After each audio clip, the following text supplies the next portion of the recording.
Boy, some pretty staggering moments during Nancy Pelosi's speech yesterday with the Republicans. And I want to start with that because they won control of the House by a razor-thin margin. You would think there's a lot of lessons there. And the question political observers were asking is how they're going to use their power. If you thought House Republicans would learn their lesson from the voters, what they said during the midterms, to maybe moderate their divisive message even a little bit, the answer came very swiftly yesterday. They apparently are going full steam ahead with an extreme, polarizing agenda. The New York Times offers this analysis, quote, the only results that interest many in the House majority are those that inflict political pain on Joe Biden and congressional Democrats as demanded by their MAGA constituents.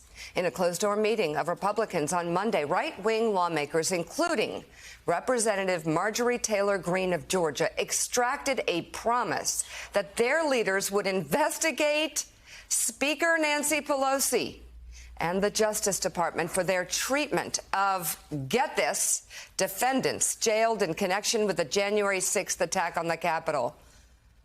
Everyone at the table is now looking down in a sad, kind of forlorn way. It is sick. It is disgusting. It's also really heartbreaking.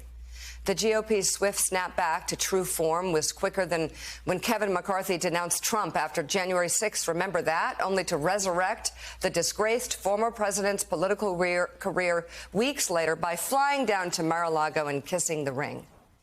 This time it played out like this. The GOP panicked in the wake of the midterms, with one longtime Trump advisor saying the party has followed him off a cliff. Then, just a day after clinching the House, former Trump advisor Stephen Miller was spotted walking into Kevin McCarthy's office.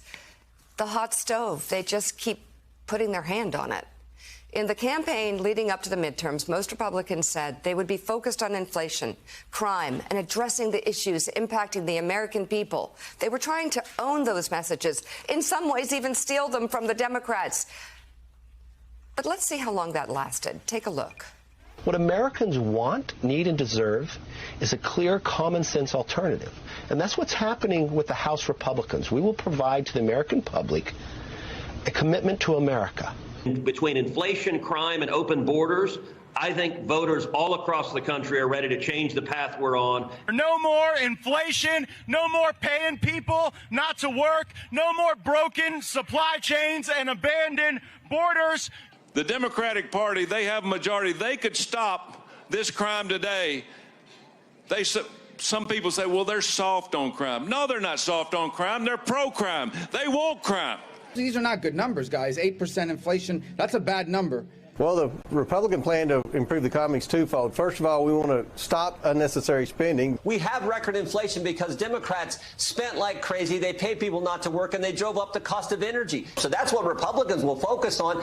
So this is the focus on the Judiciary Committee, the political nature at the Justice Department, and the linkage now to what was happening with the Hunter Biden story. And my last question is just, what are the grounds to investigate? If we can keep it about Hunter Biden, this is kind of a big deal, we think.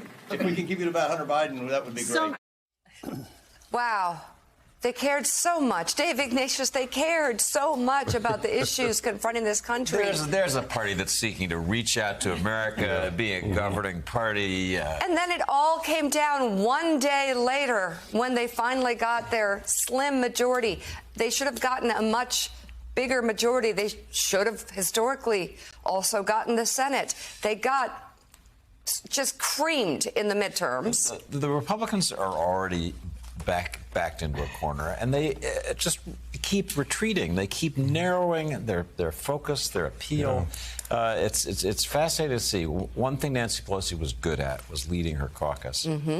Kevin McCarthy shows no sign. It's a tough job leading the Republican caucus. It is. But he shows no sign of having the ability to do that. Certainly not now. I mean, remember, he's still running for Speaker, right? He still has to get those 218 votes on the floor to be Speaker, and he's got to get them from the likes of Marjorie Taylor Greene and Jim Jordan and, all the Republicans out there in the loony bin caucus. And so if you could take an optimistic reading if you didn't know Kevin McCarthy, that he's playing to them now, and that maybe when he becomes Speaker, things change. However, I know Kevin McCarthy. I don't think it's going to change. But they lost. I mean, they've lost. Trump has lost them time and time and time again. George Conway, I mean, I know we're supposed to be looking at legal angles, and boy, Trump has many. But what are they missing? Because the midterms was a lesson. They even said that. They're not missing anything, because the loony bin caucus runs for re-election in districts that are purely red, and they have to cater to the MAGA base.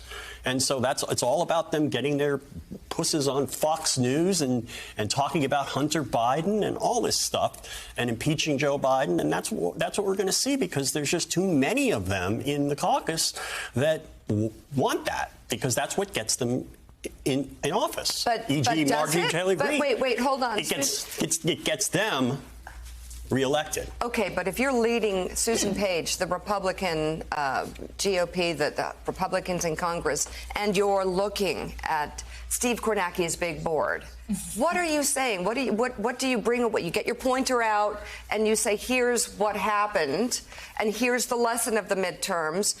Do they want to learn it again over the next 2 years? What then do we look forward to for Republicans in terms of, if they go this way, does this work again? Because it didn't work 3 times before. Well, the problem they have, I think, Kevin McCarthy or whoever becomes Speaker, we don't know for sure that it will end up being Kevin McCarthy. Everybody's Joe Manchin in the House Republican caucus, right? Every single Republican member of the House is now a kingmaker because he has no votes to lose. So how do you hold together a party that has that's Marjorie Taylor Greene, but also has some members who were elected in districts that Joe Biden carried? This would test someone with the skills of Nancy Pelosi.